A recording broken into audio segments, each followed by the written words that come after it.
we as recruiters pay a large amount of money to LinkedIn to be able to search within LinkedIn itself. Now we have certain fields that we use to find candidates, to find people, and understanding why we use these fields and how we use them will help you be found more. One of the things, for example, is we can find people who are open to work, or we can look to people who are more likely to respond, which it's a really bad thing to say, but responding to recruiters who send you a message on LinkedIn will make it that you are found more for people for recruiters. Because here, these are people who are more likely to respond. So if you receive a message and you respond more, you will be found more as a candidate, which is a really horrible thing to say, but it works. If people already like the company that I am working for, I can find these people. I can find the 74,000 people that are already following the company that I work for, or people that are already connected with people within the company, or people who have applied previously to jobs. These are all things I can search for. Then I can search for job titles. And when I go, for example, for job titles, you will see that it is going to put them in. On the one hand, I can see people with certain specific titles, or I can see clusters of groups. For example, if I click for program manager, it shows me that it shows all the program specialists, program leads, and so on. So do think about what your current job title is on your LinkedIn. Because, for example, if you put job seeker as your job title, that's 100% correct. But I am never going to search for somebody who has job seeker as their job title, because I'm looking for a program manager or a developer or a programmer or something else.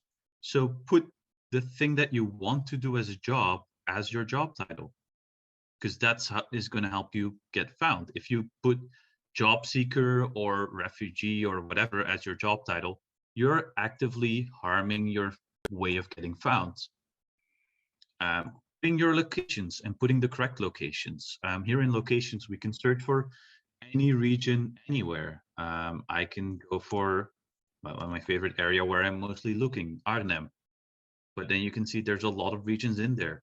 Making sure that your region is correct and that it is the location where you want to work will help you be found. If my location would still be another country somewhere, you will never show up in a search for people who are looking for people who want to work in Arnhem.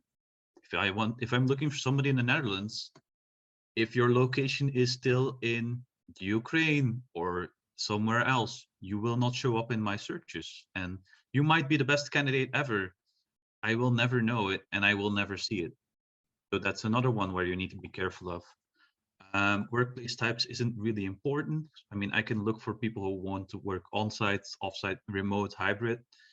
Skills, making sure that your skills are in there if you have certain skills. Recruiters both hear skills and assessments and the keywords field somewhere down here. Recruiters really like searching for keywords. We are super lazy in that. So if you are a software developer and you don't mention what software languages you work in, we will not find you, because when a hiring manager comes to us and they say, we need a new person to work for us, they're going to give us this and this and this and this is the things that they need to know. And we are going to look for those keywords. I mean, it's great that I find 20,000 developers, but if they don't have the keywords, the skills that I need, and they don't say that they have the skills that I need, I'm not going to try and contact those 20,000 people. I will keep looking until I find the people with those exact keywords. So if you have worked in a field like engineering or IT that uses very specific keywords, make sure you use those keywords in your profile, in your previous jobs. Like in engineering, there's a lot of high voltage, for example, and like kilowatt hour and things like that. In IT, you have a lot of like development language and things like that. Put those keywords in your profile and it will mean that you will be found a lot more and more recruiters will reach out to you. Companies, we can search for companies where you've previously worked. It's things that you cannot change. We can look for schools. We can look for when people graduated. We can look for specific industries. So make sure you also fill in those industries. Like one of the things, for example, if you're looking for people who have engineering or electrical engineering experience, that's one of the industries that people can look in. So that also helps you being found. Or if you have a lot of automotive experience, put on those industries correctly. HR is in there, renewables and environment, depending on what field you came from, of course. These are things that you have to check out yourself. You will have to look out yourself. Keywords, I said it before, we're super lazy as recruiters. We love searching via keywords. We love Boolean searching via keywords as well if we don't pay for LinkedIn. So having those keywords in your profile helps out. Also when applying for a job, when you make your CV, if you have your CV and you're applying for a specific function and they say like, hey, we need this, this, and this as specific skills or knowledges, if it's not in your CV, and you might have that experience, but if it's not in your CV, we're not going to see it and we're not going to know it. And we cannot always call everybody to double check like, hey, we need these 3 specific things. And it doesn't say you have it in your CV. We don't have the time to contact everybody. I'm very sorry to say that. It's a really mean thing to say, but we cannot call everybody to make sure that their CV is in order. That's on you to make sure that all the data that we need is in your CV. We can also look up by postal codes, zip codes, to see where people live, in what range people live, what type of employment people are looking for, are things we can look up, how senior people are. I hate these fields myself because they get used for a lot of discrimination, but they exist, sadly. What fields of study people have done, which I also don't use because I think it's not the perfect one. Languages spoken. This is another one that if you have a basic knowledge of Dutch or such, this one gets on the one hand used for a lot of discrimination, which once again I hate. But on the other hand, sometimes if you have a passing knowledge of Dutch or a passing knowledge of whatever language, put it on your profile. Make sure your profile is filled in. If I look for people with a good knowledge of English and you have no languages on your profile, then you will not be found. These are very yes or no things. If you don't have it on your profile, I won't find it.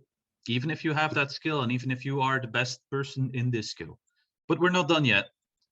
We can look up first name, last names, network relationships. Once again, not super important for you guys. Profile languages, which I don't think a lot of people use it anymore. I certainly don't. People have recently joined LinkedIn, which is something we can look up. Years of experience, which once again can be used very discriminatory. I hate it, but it can be used for that. Sadly, years in their current company, years in their current position, military veterans, which is important in the US, not so important where I work in Europe. Company size, company followers, job functions, their current company, all these things. So, but these are like less used as a search terms, to be honest. But making sure that your profile is up to date, it has the correct information there, you put the right languages that you speak, all of these things, like these fields here get used a lot by recruiters. And if you don't fill it in correctly, you're not going to be found. If you don't put your current location and your LinkedIn profile still says that you are living in Ukraine, for example, I will not find you if you're looking for a job in the Netherlands. I'm terribly sorry, but I cannot check everybody who's living in Ukraine right now and make sure that they don't want a job in the Netherlands. We can only do so much as recruiters. So making sure that information is correct will really help you get found by recruiters who are looking for people to help out. And that's my very short introduction, how people search on LinkedIn. Like filling out what you've done, what your experiences is, like what your tasks were in a company, that really helps out. Because like if you say like, oh yes, I was a project manager, yeah, great. You were a project manager. Was that a team of 5 people, 10 people, 100 people, 200 people? I managed projects. Was that like €1,000, €10,000, €10 million that you managed? So really putting that information already out there and like filling in not just your headline and your location, but also what did you do? What were you responsible for? Will help add those keywords in.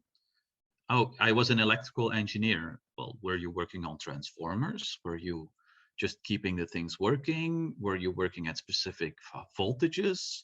That kind of things. Oh, I'm a developer. Java, .NET, PHP, so on and so on. And helping bring that story already, like telling the story beforehand. Like I was a cleaning lady. I had two really big buildings I had to clean.